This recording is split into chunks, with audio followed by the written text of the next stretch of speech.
Assalamualaikum warahmatullahi wabarakatuh. Gimana kabarnya? Sehat semua ya? Oke. Masih bersama saya di Prasetyo yang akan menemani kalian beberapa menit ke depan, dan kita akan belajar di channel Edi Komputer. Oke, pada video kali ini kita akan masuk ke tahap pembuatan server lokal. Nah, kalau di video sebelumnya saya sudah membahas tentang bagaimana sebuah website bekerja ya. Kemudian ada nama domain dan server atau hosting. Nah, sekarang kita akan coba bikin sebuah server lokal, yang mana server lokal ini digunakan untuk kita membuat atau merancang sebuah website tanpa harus kita membeli server atau menyewa hosting atau domain. Jadi kita bisa gunakan sebuah aplikasi yang mendukung semua itu, sehingga kita bisa membuat sebuah website secara offline. Jadi aplikasi ini sebenarnya sama aja dengan yang ada di server, hanya saja kita aksesnya tidak menggunakan internet. Jadi ketika kita membuat sebuah website dan kita ingin melihat tampilannya, itu kita bisa langsung akses menggunakan server lokal ini. Nah, server lokal yang akan saya install itu adalah SAMPP ya. Sebenarnya ada banyak sekali aplikasi server lokal yang bisa kalian gunakan, seperti LAM, ada MAM, ada WAM gitu ya. Ada banyak, tapi kita akan coba gunakan SAMPP. Oke, jika kalian tertarik dengan pembahasan kita kali ini, pastikan kalian sudah pencet tombol subscribe untuk mendapatkan video-video menarik lainnya di sesi pembelajaran kita tentang pemrograman website ya. Dan jangan lupa nyalakan loncengnya biar nanti kalau ada video baru kalian dapat notifikasi. Oke, kita langsung aja ya. Pertama-tama kita akan mendownload sebuah aplikasinya dulu, namanya SAMPP. Kita akan buka browser, kemudian kalian ketik aja SAMPP. Oke, di sini ada apachefriend.org. Kita bisa download aplikasinya di sini. Kita buka aja. Nah, inilah SAMPP. Kita lihat di sini yang rilis terbaru itu adalah SAMPP 7.234, 7323, 7411. Oke, mungkin ketika kalian mengakses ini, kalau sudah berubah versinya, nggak apa-apa, tetap kalian download aja. Jika kalian menggunakan Windows, maka download yang ini. Kalau pakai Linux, silahkan download yang ini. Kemudian kalau pakai Mac atau OS X, ini pakai yang ini ya. Karena saya menggunakan Windows, maka saya pakai yang ini. Nah, maka akan muncul ini. Silahkan kalian save aja. Ukurannya lumayan gede sih, 155 MB. Silahkan kalian save. Nah, kebetulan saya sudah mendownload dan sudah saya simpan di folder download saya. Nah, nanti installernya akan seperti ini ya. Nah, setelah kalian selesai download, kita akan coba instalasi. Nah, kita install aja langsung ya. Klik.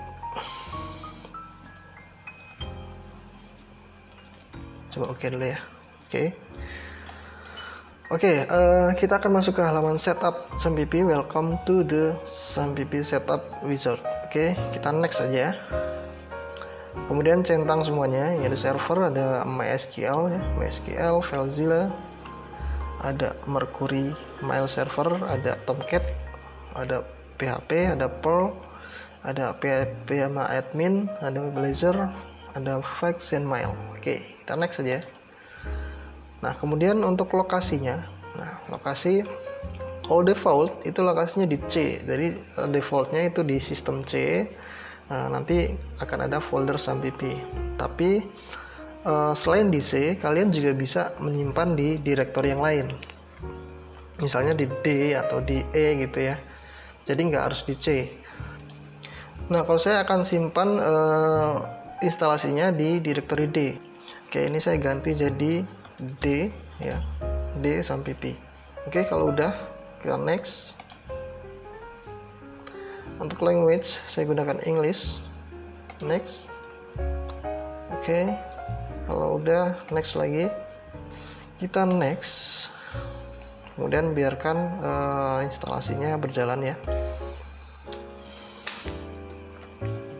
Kita tunggu sampai selesai instalasi.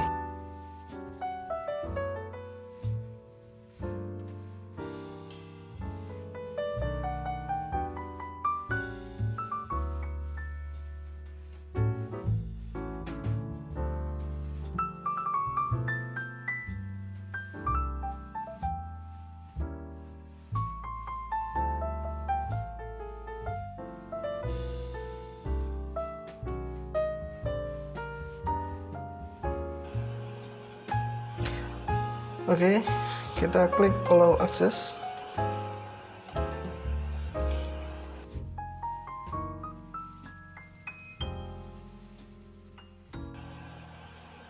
Oke, ini udah finish ya. Kita klik aja finish. Nah, oke, ini kita close aja. Oke, sekarang kita cek di bagian folder D. Ini sudah terinstall ya SAMPP. Sini directory SAMPP-nya. Berarti ini udah berhasil diinstal. Kemudian untuk cara penggunaannya gimana?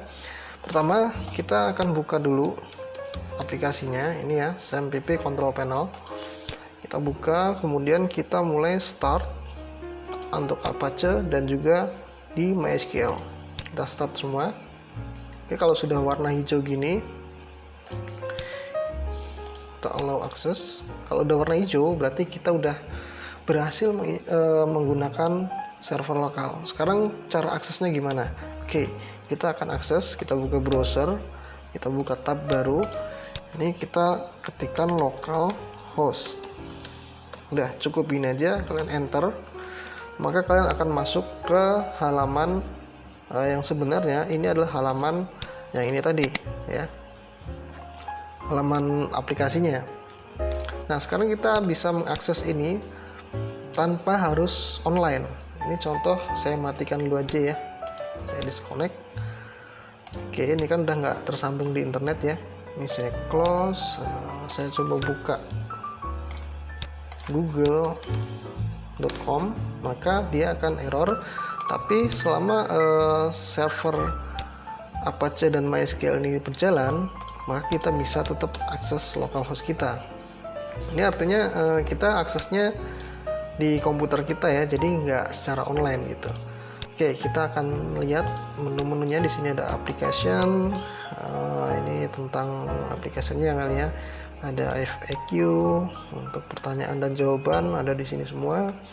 Kemudian how to guides ya, cara penggunaannya. Kemudian ada PHP info. Nah, PHP versinya udah pakai 7.49. Kemudian ada PHP MyAdmin. Nah, PHP MyAdmin ini nanti akan kita gunakan untuk membuat sebuah web yang dinamis. Nah, kita akan membutuhkan namanya database, tapi itu nanti kita akan bahas di sesi nanti ya. Oke, jadi itu kita kembali lagi ke localhost di dashboard. Nah, kita akan coba membuat sebuah file yang nanti akan kita akses melalui localhost. Oke, sekarang kalian buka directory SAMPP-nya di tempat kalian install. Kalau kalian installnya default di C, maka akan muncul di sini SAMPP. Tapi karena saya installnya di D, atau kalian install di directory mana, kalian cari aja folder SAMPP. Kemudian kalian buka. Kemudian cari folder htdocs. Nah, ini dia. Nah, jadi nanti kita akan menempatkan semua project web kita nanti di sini di htdocs ya. Oke, ini saya buat contoh aja. Di sini saya akan buat folder. Jadi ketika kalian membuat satu buah website, kalian harus bikin folder di sini. Jadi jangan langsung membuat file tersendiri ya. Jadi bikin folder dulu, nanti baru di dalam folder itu kita buat filenya gitu ya. Jadi di sini saya akan buat folder. Ini saya kasih contoh ya. Kita pakai contoh dulu. Kemudian di dalamnya saya akan buat file HTML. Saya pakai teks dokumen. Kemudian saya isi dengan nama index titik, ekstensinya adalah HTML gitu ya. Oke. Nah, kita akan berubah jadi sesuai dengan browser defaultnya. Coba kita akan buka pakai Notepad dulu. Open with, klik kanan open with. Kita cari kita pakai Notepad. Mana Notepad? More apps, Notepad. Oke, ini masih kosong ya. Oke, sekarang coba kita akses. Berarti kan kita gunakan localhost. Localhost ini direktori utamanya. Kemudian kita panggil nama direktorinya atau foldernya, itu tadi apa? Contoh. Kita enter. Maka halamannya kosong. Kenapa kosong? Karena kita belum mengisi file apapun di sini. Di sini ya, indeksnya. Sebenarnya ini yang diakses adalah halaman indeks. Ini kalau close dulu. Sebenarnya ini yang diakses adalah halaman indeks ini, hanya saja dia kosong karena belum ada isinya. Coba kita kasih teks hello world ya, hello world.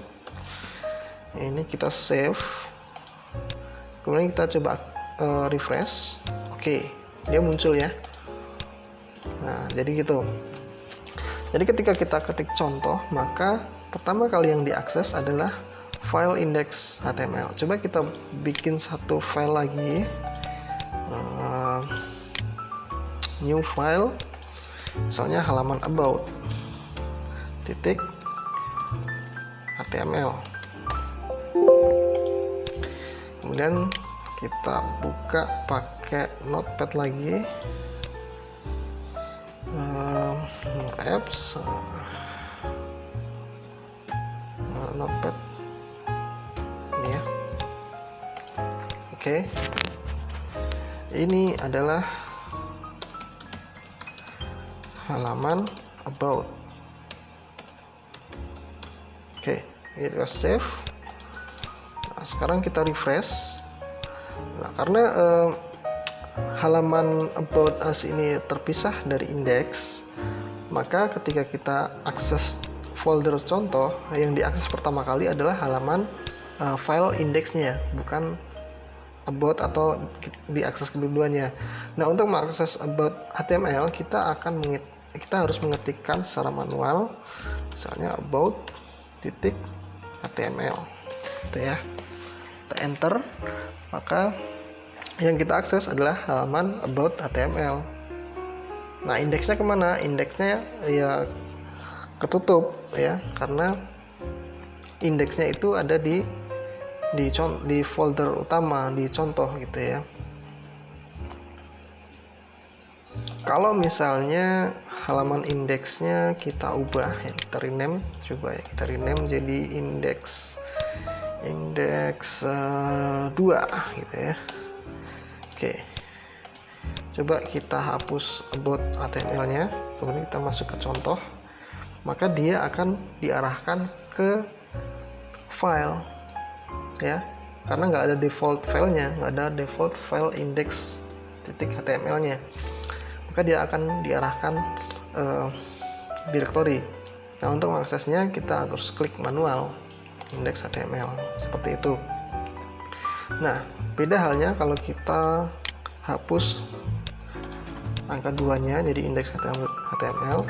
Ketika kita akses langsung ke folder contoh, maka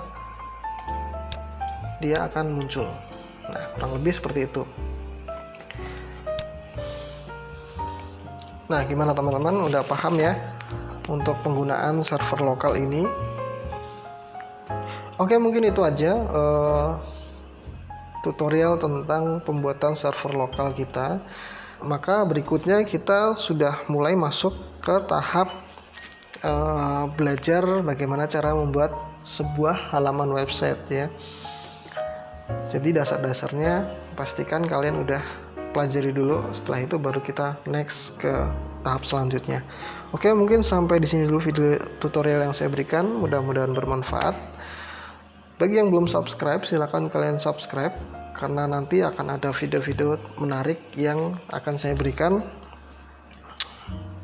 Dan jangan lupa juga, kalau kalian masih belum paham tentang tutorial ini, silahkan kalian komentari dan juga kalian share ke teman-teman kalian biar semuanya bisa mencoba belajar bagaimana cara membuat website. Oke, sampai ketemu lagi di video selanjutnya.